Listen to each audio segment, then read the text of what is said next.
Hello everyone, it's that teacher here, and today's lesson is going to be on division. Level 1, let's start learning. Welcome back to the channel everyone. We're going to begin our lesson on division level 1. Now this lesson is more of a beginner's lesson, and we'll move on to the more algorithm type division where we use the division symbol rather than the basic division they've been learning in kindergarten and year 1, which is more groups of and using pictures to work out the answers. So with that said, let's get going. Now, understanding your times tables is extremely important when it comes to division. Division and multiplication are directly related, and without a great understanding of your times tables, you're going to have quite a difficult time when it comes to learning division. So understanding your times tables is literally the foundation you need to be great at division. I highly recommend that if you're not great at a certain times table, for example, 7, 8, 9, 10, any of the higher times tables, which I find my students have more of a difficult time with, those are the ones you need to practice. Ways you can practice: you can do it in the car, you can write it on paper, you can also utilize online websites such as timestables.com. Anything you can do to make sure you consolidate that understanding and learn the times table that you're struggling with. So keep practicing, and knowing your times tables will unlock mathematics for you and make so many different concepts way easier for you to understand. So practice those times tables. Let's move on. Now, we're going to go through the parts of a division question. The 24 here is called the dividend.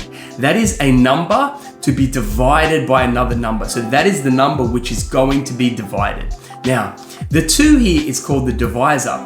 That is a number by which another number is to be divided. So that is the number we are dividing the dividend by, okay? Now, we have this is called the quotient, the 12. Now, the quotient is a fancy name for the answer, the product of the result of dividing two numbers and getting the answer. So a result obtained by dividing one quantity by another. So long story short, quotient is just the answer. So that is the parts of a division question. Now I'm going to show you how to do division without remainders. Now you have 46 divided by 2. One way you could do it if you're not great at your times tables is write them down on the side of the paper, so you can utilize that and you can count down every time to see how many 2s will fit into the numbers. I'll show you what I mean now. The first one is 4. We need to work out how many 2s can fit evenly into 4. So you can count with your hands if you're great at multiplication, great at division. So 2, 4. Now there 2 2s can fit evenly into 4. Or you can use the numbers you wrote down earlier and go 2, 4, and we've counted down 2 numbers. So the first answer would be 2. Now we need to find out how many 2s can evenly fit into that 6. 2, 4, 6. You can see I'm holding up 3 fingers. That would be 3. So the answer is 23. So as you can see, this type of division, is much more efficient and easier than when you did groups of and separating them one by one like you did in kindergarten or year 1. That's why we're moving on up. We're making this easier for ourselves. Now, division with remainders. Not every answer is going to be beautiful and it will fit perfectly into the numbers. Some of them are going to have numbers that are left over that don't fit into the numbers. Those are called remainders. Now, I'm going to follow exactly the same process. I made it a similar question to show you that what you need to do in order to answer these questions if you have one left over. Now, how many 2s can fit evenly in 4? 2, 4, or you can count down. 2, 4, that would be 2. Now, how many 2s can fit evenly in 7? I'm going to use my hands here so I can show you. 2, 4, 6, 8. So if you go to the 8, you've gone too far because the answer is 7. The number there is 7. So we need to go back and do it again. 2, 4, 6.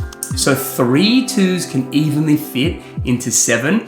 However, we have one number left over because we've used 6 of the 7 numbers. So you can you can even subtract the numbers if you want to make sure. 7 take away 6, that would be 1. Or you can just count up. We've got 6, 7, there's one number left. So it's 23 remainder 1. Now, I'm going to show you a few more examples, then it's going to be your turn. 36 divided by 3. We're going to go a little bit quicker here. How many 3s can fit evenly in the 3?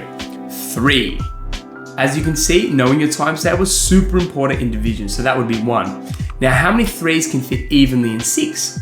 3, 6. That would be 2. Now, 49 divided by 2. How many 2s can fit into that 4? 2, 4. That answer would be 2. Now, how many 2s can fit into the 9? That would be 2, 4, 6, 8, 10. We can't do 10, we need to go back. So I'm holding up 4 fingers. Let's just double check our answer. 2, 4, 6, 8. So there would be 4 2s can fit into 9 evenly. However, there's 1 remainder because we've used 8 out of 9, which means there's 1 number, or 9 take by 8. You can work it out either way. Finally, we have 96 divided by 3. How many 3s can fit evenly into that 9? 3, 6, 9. That would be 3. And finally, we have 6 here. How many 3s can fit evenly in that 6? 3, 6. That answer would be 2. So as you can see, that's how you work out simple division for beginners. Now here's some questions for you to work out at home if you would like to consolidate your understanding. If you're not sure of anything I've said, go back to the previous slides, listen to how I've guided you through the lesson, and we're going to go through the answers. Thank you for watching the lesson. I really appreciate it. If you can like and subscribe, that would be fantastic. Let's get straight into the answers. So, as you can see here are the answers. Hopefully you've nailed it. I know you've nailed it if you followed those simple steps. That's division level 1. We'll see you in the next lesson.